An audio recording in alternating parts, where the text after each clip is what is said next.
Selamat pagi teman-teman, kita berjumpa lagi dalam video pembelajaran online masih tentang remuneration and salary grading ya. Jadi dalam video kali ini kita akan mencoba bergerak untuk bicara mengenai tahapan dalam menyusun skala remunerasi dan evaluasi jabatan atau job evaluation ya. Jadi mari coba kita lihat ya, di depan slide Anda itu saya menjelaskan mengenai apa itu evaluasi jabatan ya dalam kaitannya dengan remunerasi ya. Jadi evaluasi jabatan adalah sebuah proses yang dilakukan untuk menentukan nilai relatif dalam arti berat ringannya suatu pekerjaan dibanding dengan pekerjaan-pekerjaan yang lain dalam sebuah organisasi.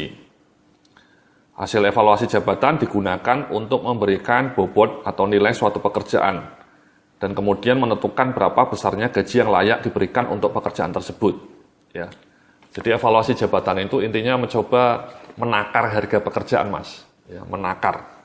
Jadi value-nya berapa, job value-nya kita tentukan. Misalnya Anda seorang asesmen HRD ya, atau section head HRD ya, atau supervisor HRD. Itu pekerjaan Anda itu berapa value-nya ya. Dan kira-kira bobotnya dibanding pekerjaan lain itu sebanding atau lebih tinggi atau lebih rendah. Dan kemudian berapa gaji yang layak untuk posisi HRD. Ya. Nah, di dalam jenis evaluasi jabatan ini, di slide berikutnya saya tampilkan ini ya, jenis evaluasi jabatan atau job evaluation itu ada dua, Mas, Mbak-mbak ya, Bapak, Ibu-ibu. Yang pertama adalah metode non-analitik, dan yang kedua metode analitik.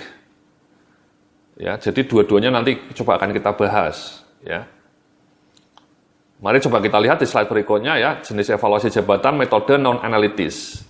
Ini maknanya adalah metode evaluasi berdasar cara penilaian sederhana dan praktikal, tanpa disertai dengan kriteria penilaian yang sistematis.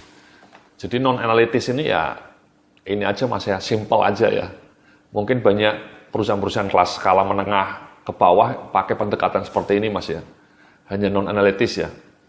Pakai ini aja feeling atau intuisi gitu ya Mas ya. Kira-kira ini pekerjaan ini bobotnya sekian, ini sekian ya. Tidak ada struktur yang baku, tidak ada kriteria yang sistematis untuk menilai sebuah pekerjaan. Pakainya hanya non-analitik ya, non-analitik ya tidak pakai analisa, ya, bahasanya non-analytical. Nah, yang jenis evaluasi jabatan yang kedua adalah metode analitis. Ini bisa Anda lihat di slide berikutnya ya. Metode evaluasi jabatan berdasar cara menetapkan faktor-faktor yang ada pada jabatan atau pekerjaan, atau terkait erat dengannya yang akan dijadikan tolok ukur. Diharapkan dengan penetapan kriteria secara baku dan standar ini, maka aspek subjektivitas dan kemungkinan terjadinya perdebatan tanpa dasar akan berkurang. Jadi kalau metode analitis itu intinya adalah Anda menetapkan kriteria, Mas. Dalam bahasa remunerasi disebut compensable factors. Compensable factors, faktor-faktor yang bisa dihargai sebagai kompensasi. Ya. Bahasa simpelnya ya kriteria. Untuk menilai sebuah pekerjaan lebih mahal dibanding yang lainnya itu ya pakai kriteria. Kriterianya mungkin tingkat kesulitannya, tingkat keahlian yang dibutuhkan, tantangan lingkungan fisik pekerjaannya misalnya ada. Jadi ada kriterianya. Ya. Dengan kriteria itu kita akan lebih mudah menjudge atau menilai pekerjaan ya. Bagaimanapun meskipun ada kriteria nanti tetap kita pakai judgement Mas ya. Karena kriterianya ada juga yang bersifat kualitatif. Tapi at least dengan kriteria yang sistematis seperti itu, yang detail nanti saya akan tunjukkan contohnya, Anda bisa menilai pekerjaan dengan lebih teliti. Ya. Nah, mari coba kita bergerak di slide berikutnya, bisa Anda lihat ya, kalau metode non-analitis ini ada 3 jenis Mas, Mbak-mbak ya, Bapak, Ibu-ibu. Yang satu mengikuti hierarki dalam skema organisasi, metode kedua force rank, peringkat paksa, dan yang ketiga metode klasifikasi jabatan. Yang metode klasifikasi jabatan ini sudah mendekati metode analitis ya, sudah makin mendekati. Ya. Mari coba kita lihat ya, satu persatu ya, metode hierarki ya. Di depan Anda ini saya mencoba menampilkan metode hierarki. Apa sih metode hierarki itu? Teknik yang paling sederhana untuk menetapkan peringkat jabatan adalah atas dasar hierarki atau skema atau struktur organisasi ya. Makin tinggi posisi dalam struktur itu, maka makin tinggi bobot nilai posisi itu. Dalam metode ini pembedaan bobot berdasarkan pada hierarki saja.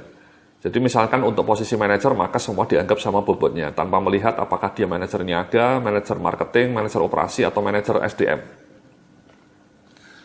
Ya, jadi kalau hierarki ini intinya adalah ya Anda, struktur organisasi Anda misalnya direktur, manajer, supervisor, staff.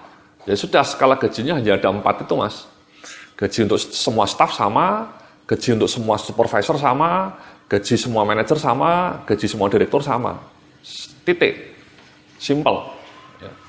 Tidak perlu rumit-rumit membagi, misalnya supervisor gudang sama supervisor penjualan beda. Supervisor marketing sama supervisor SDM beda. Nggak usah pakai itu. Ya. Itu memang simple, Mas, ya. Jadi struktur organisasi Anda misalnya biasanya cuma 4 tadi ya. Direktur, manajer, misalnya asmen, supervisor, staff. Ya sudah, skala gajinya hanya ada 5. Gaji staff, gaji supervisor, gaji asmen, gaji manajer, gaji direktur, selesai. Simple, jadi berdasarkan hierarki, Mas. Ya.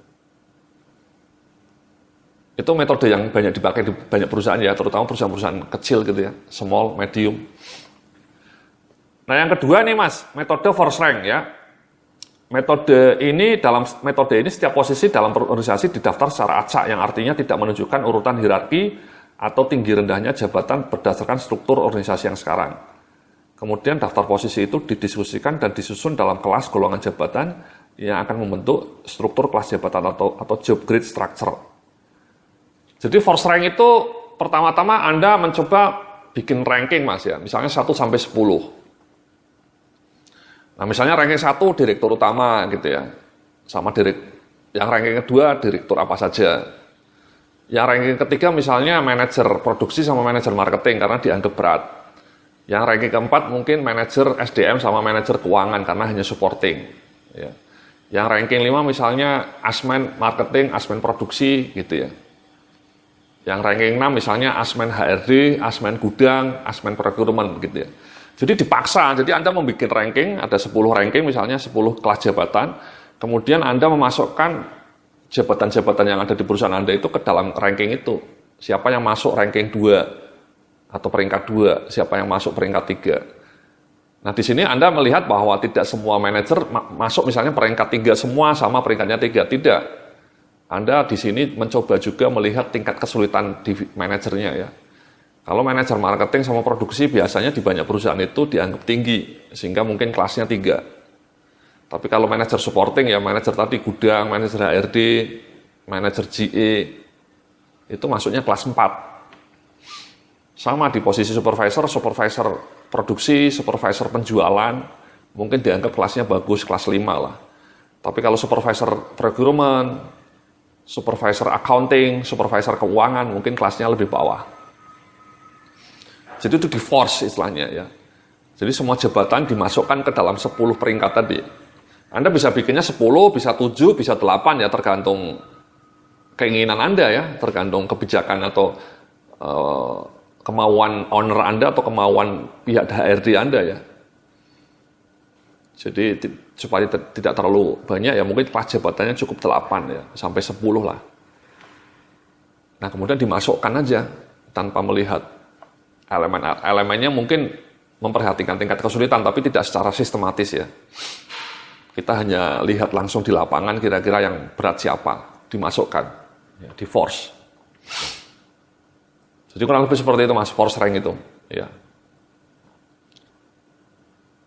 Jadi kadang-kadang muncul perdebatan, tapi karena tidak ada kriteria, ya perdebatannya mungkin tidak analitis ya, sekedar langsung melihat observasi di lapangan.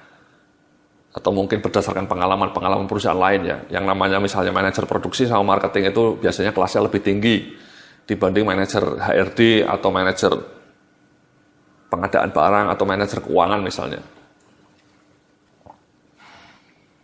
Jadi force rank itu Mas, ya. Nah yang metode ketiga namanya metode job classification ya, bisa Anda lihat nih di slide berikutnya. Dalam metode ini pertama-tama harus dibuat dulu kriteria untuk setiap kelas klasifikasi jabatan yang ditetapkan. Kriteria tersebut bersifat kualitatif dan naratif, serta menjelaskan secara ringkas semua karakteristik jabatan dan persyaratan yang harus dipenuhi oleh para pemegang jabatan tersebut. Ya.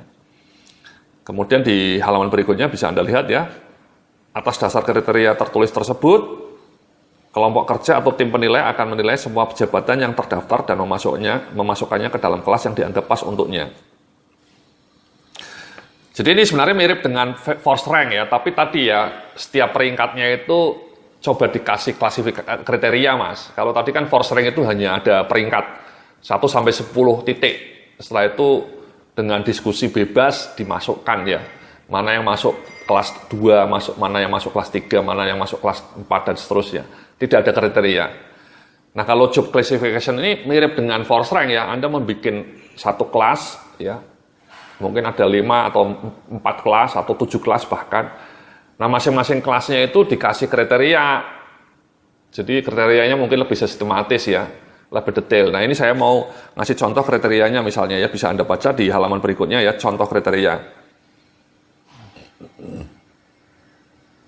Misalnya pekerjaannya mulai kriteria yang paling basic ya, bersifat sederhana, relatif mudah, itu saja gitu ya. Yang kedua, pekerjaannya masih cukup jelas dan tidak sulit, tapi mencakup kegiatan rutin yang sudah agak kompleks dan memerlukan pengetahuan yang agak khusus dan perhatian pribadi yang juga agak cukup tinggi. Pelaksanaan pekerjaan sewaktu-waktu juga diperiksa oleh seorang pengawas. Yang ketiga, pekerjaan ini masih terdiri dari tugas-tugas yang rutin, tapi perlu inisiatif yang cukup untuk melaksanakannya, karena pengawasan yang diterima sudah mulai longgar. Pengetahuan yang khusus tentang satu atau beberapa prosedur kerja rinci yang sudah ditetapkan diperlukan dalam pekerjaan ini. Ya. Kemudian kriteria yang keempat ya di halaman berikutnya, pekerjaan atau tugas sudah bervariasi dan memerlukan inisiatif yang cukup serta menuntut tanggung jawab pribadi untuk menjawab atau menjelaskan hal-hal yang tidak rutin yang dapat muncul tiba-tiba. Tanggung jawabnya mungkin mencakup pula tugas pengawasan terhadap sejumlah kecil anak buah. Tugas tertentu mungkin memerlukan pengetahuan dan keterampilan yang spesialis. Yang kelima, tugas sudah tidak bersifat rutin dan mencakup koordinasi beberapa fungsi yang tingkatnya lebih rendah dan mungkin termasuk pengawasan atas jumlah pegawai. Memerlukan kemampuan mengkoordinir, mengorganisir, dan supervisi. Beberapa dari tugasnya yang harus dilakukan sendiri mungkin sangat memerlukan pengetahuan khusus spesialisasi. Jadi ini mas ya, ada 5 kriteria, ini contoh saja mas ya. Ada 5 kriteria itu bisa dibikin sampai 7 kriteria ya, makin advance ya. Dan kriterianya ini contoh saja ya, bisa lebih detail ya, bisa lebih spesifik. Tapi ini job classification ini metode non-analitis, jadi memang kriterianya masih kalau Anda perhatikan ya, mungkin tidak sedetail nanti ya, kalau yang metode analitik ya. Nanti kalau yang metode analitik, saya juga menyusun kriteria seperti ini, tapi sangat detail. Rinci di breakdown menjadi berbagai faktor, berbagai elemen. Kalau ini hanya satu elemen aja, jadi satu kelas dijabarkan semuanya dalam satu narasi, kelas kedua dalam satu narasi, kelas ketiga, keempat, 5, 6, 7, dan seterusnya. Nah nanti dari narasi itu kemudian Anda lihat mana kira-kira pekerjaan yang cocok masuk di kategori 4, mana yang kira-kira masuk di kategori 5, mana yang kira-kira cocok masuk di kategori ketiga, mana yang kira-kira cocok masuk di kategori kedua. Jadi basic idenya sama seperti force rank tadi ya, cuman tadi sekali lagi ya, kelas-kelas jabatannya dikasih kriteria seperti yang tadi sudah saya bacakan. Kemudian dari narasi yang saya bacakan tadi ya, isinya. Kemudian kita mencoba mencocokkan mana yang kira-kira layak masuk di kriteria nomor 5, kriteria atau 4. Kalau kriteria keempat itu ya otomatis menjadi kelas jabatan 4. Kriterianya sudah 5 ya kelas jabatan ke-5. Jadi misalnya manajer-manajer tertentu bisa masuk kelas 4. Manajer-manajer yang lainnya bisa masuk kelas 5. Jadi itu namanya metode job classification ya. Jadi kita mencoba menjabarkan kriterianya dikasih narasi dan kemudian kita memasukkan job sesuai dengan klasifikasi itu. Ya, itulah namanya metode non-analitik mas ya. Ada 3. Sekali lagi ada based on hierarchy ya, simple sesuai struktur. Yang kedua tadi force rank. Dan yang ketiga terakhir ini job classification. Nah dalam video setelah ini kita akan bicara mengenai bagaimana melakukan job evaluation berdasarkan metode analitik. Ya, yang lebih detail, yang lebih sistematis. Di mana saya akan berikan contoh-contoh yang lebih detail mengenai compensable factors. Terima kasih, sampai jumpa dalam video berikutnya. Salam sukses, penuh keberkahan.